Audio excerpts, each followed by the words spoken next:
సంవత్సరాల అనుభవం ఆంధ్ర, తెలంగాణ, కర్ణాటక, తమిళనాడులో లక్షల మంది నమ్మకమైన కస్టమర్ల సంతోషాలకు నిలయమైన మీ నివాసానికి అందమైన చిరునామా. Welcome to Suman TV. Bandi Sanjay ఒక నిఖార్సైన రాజకీయ నాయకుడు, ఎవరికి భయపడని నైజం. చాలా కష్టపడి కింద స్థాయి నుంచి ఈరోజు దేశ హోంమంత్రిగా కరీంనగర్ నుంచి ఆయన ప్రస్థానం మొదలయ్యి ఈ నిఖార్సైన హిందుత్వవాది, కట్టరగా భావిస్తారు. ఎప్పుడు బీజేపీ విజయం సాధించిన ప్లేసుల్లో కూడా, గ్రామీణ స్థానాల్లో కూడా, తెలంగాణలో అన్ని జిల్లాల్లో 33 జిల్లాల్లో క్షేత్రస్థాయిలో బీజేపీ జెండాని పట్టుకునేట్టు చేయగలిగిన గొప్ప వ్యక్తి. ఆయన పుట్టినరోజు నిన్ననే జరిగింది. ప్రపంచవ్యాప్తంగా 3 రోజులు పండగలాగా చేసుకుంటున్నారు. ఆయన తిరుమల పవిత్రమైన తిరుమల వెంకటేశ్వర స్వామి దర్శించుకోవడానికి వెళ్ళారు. నిన్న, ఈరోజు, మొన్న 3 రోజుల నుంచి ప్రపంచవ్యాప్తంగా, ఎందుకంటే ఒక నాయకుడు ఎలా ఉండాలో మనం బండి సంజయ్ గారి గురించి నేర్చుకోవచ్చు. కష్టపడితే ఏ విధమైన పదవులు అయినా ఢిల్లీ స్థాయి ఎదగొచ్చు అనే దానికి నిలువెత్తు నిదర్శనం బండి సంజయ్ గారు.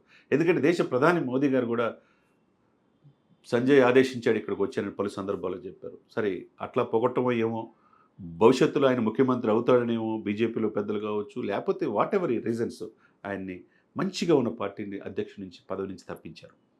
ఓకే, తప్పించిన తర్వాత ప్రధాన కార్యదర్శి ఇచ్చారు.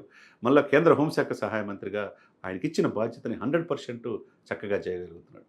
కానీ ఊహించిన విధంగా రామచంద్రరావు గారు ఇక్కడ కొత్త అధ్యక్షుడయ్యారు. అంతకుముందు కిషన్ రెడ్డి గారి చేతిలో ఉన్నారు. ఎప్పుడూ లేని విధంగా జిహెచ్ఎంసీలో దాదాపు 50 మంది కార్పొరేటర్లని తీసుకొచ్చాడంటే ఆయన యొక్క పోరాట పట్టుమే.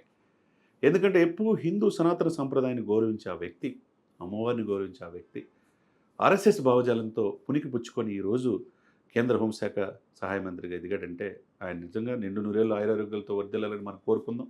నిన్ననే పుట్టినరోజు ఆయన వేడుకలాగా చేసుకున్నారు. ఆంధ్రప్రదేశ్ నుంచి కూడా కొంతమంది ఆయన శ్రేయోభిలాషులు, ఆయన అభిమానించే కార్యకర్తలు, కనకదుర్గమ్మ, విజయవాడలో కర్ణ, వాళ్ళ మిత్ర బృందం అంతా కూడా ఆయన్ని ఆంధ్రప్రదేశ్లో అభిమానించి విజయవాడలో కనకదుర్గమ్మ పూజలు చేసుకొని ఆయన ప్రసాదాలు తీసుకొచ్చి వాళ్ళ కుటుంబ సభ్యులకి కరీంనగర్లో ఇచ్చారంటే ఆయన అభిమానులు ఉభయ తెలుగు రాష్ట్రాల్లో ఏ విధంగా ఉన్నారో అర్థం చేసుకోవచ్చు.